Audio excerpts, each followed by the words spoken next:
All right, my people, when I tell you at that time, say any community where you go, or any place where you go, and you know, see Indigo for this, say make you run. Some people teach it a lie. You know, I talk and say, yes, now because of, say, Indigo people are the most industrious people. Now you see them now. Igbo people, you know them, they're not be lazy people. Anywhere you see Bia speaking person, they're always strong. They go learn work, they go start them, give them something to start over life for themselves. And now, so it don't happen now, say, even Harvard, that great school where they know for the world. Hi, it don't key into waiting the Igbo people they do. When I say why then they jealous of Igbo people. Oh yeah, make una see waiting happen. Just listen to this video where they place now. Just listen to them. Don't forget to follow me for more updates. Just listen to them. And now we're done. Igbo kwenu, kwezwenu. There is no community you will go to in all the 774 local governments in Nigeria that you will not find an able man doing a business, running a shop. And it's not just running it alone.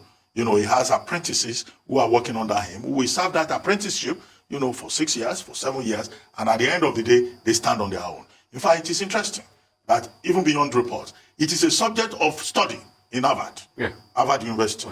You know, the Igbo apprenticeship system. It's the largest business incubator in the world. In the world. There is one Professor Ndubisi Okeke who says, look, Harvard is looking at it, and there is a major report that is likely to come out at some point in the Harvard Business Review, you know, about this framework. And it's a framework that can be emulated by other communities, by other, you know, entrepreneurs around the world. So it has served the, not just the Igbo community well, but also the Nigerian community and the West African communities. Igbos are not just doing trading in Nigeria. They are trading across the world. They are trading, you know, across West Africa, you know, adopting the same framework that has become, you know, a great model. And there are many prominent Nigerians, as we have seen in that report, who started from this economics level. However, there's a flip side to it. The flip side to it, in my view, has to do with the school enrollment figures. There was a time in this country we were worrying about boys' school enrollment figures from the Southeast, because there's no peg in terms of the age at which you join the Umune framework. So you now have a generation of young men from the southeastern part of Nigeria who very early will go to join a master and learn from that master. And then, you know, after a few years, they stand on their own, they create their own wealth, they share prosperity, you know, but at the end of the day, we now found that there was a boy-child education issue in the southeast of Nigeria, you know, because the enrollment figures were going down. And the girl child in the southeast was, you know, in terms of school enrollment going up. But however, there's this big joke in Nigeria that, okay, the man who has gone to Alaba and Aba to go and be an apprentice, he will now come out and marry a PhD holder and marry, you know, a multiple graduate, you know, and then say, well, I may not have gone to school, but I have money, but I've used my money to get my wife for MOSC.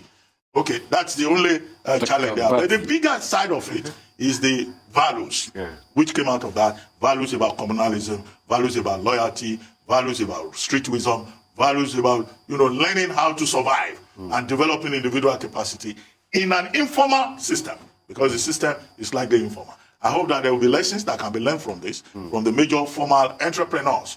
And, you know, we're not surprised that this is a major subject of study in business schools from Lagos to Harvard. Yeah, but you made this point about the boy education issue, but I do wish that girls and women would be trained in this manner as well, because that entrepreneurial spirit is present in women as well. It's not the exclusive preserve of the male. I mean, it's a very, very valid point. And I keep talking about the Nnewi Youth League a lot.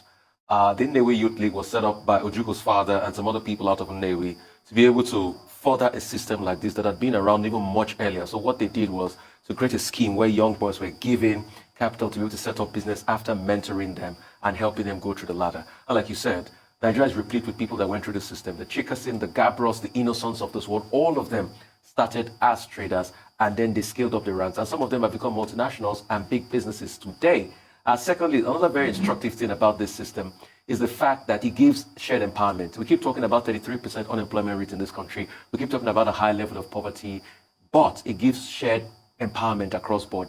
It is a system that when you go through it, you have a freedom ceremony, and the person gives you a seed capital. So it's pretty much like any other business. You go through a mentorship system, they give you a seed capital to set up, and also they give you credit capital, because obviously for every trading business, you need buyer's credit out there, and they set you up, and they monitor you. So another part that Abby didn't focus on is that the mentorship. Your master is always your master for life. He still mentors you for the next 5-10 years, and he still helps you go through the process. So it's really very important. And in fact, he stands as a guarantor for you when you want to expand and everything. So you still come back to him And the good thing about it is the pass-on mechanism, the fact that you have to pass it on to other people too and help them grow. And that's why you can see we can build a great chain of wealth, and it's rife in the eastern part of the country. I mean, unemployment rate in places like Anambra, you see, is low. Why? Because of entrepreneurship systems like this. Nnewi, for instance, I was talking about the other day, has a very, very big real estate sector because there are a lot of people and billionaires per capita on the increase going back to the system, and they've been able to develop every part of the economy. And now they're not just stopping at being traders. They're going into manufacturing. They're manufacturing stuff. They're manufacturing cars like Innoson, and they're doing quite well for themselves. So it's a system that we should all look at critically.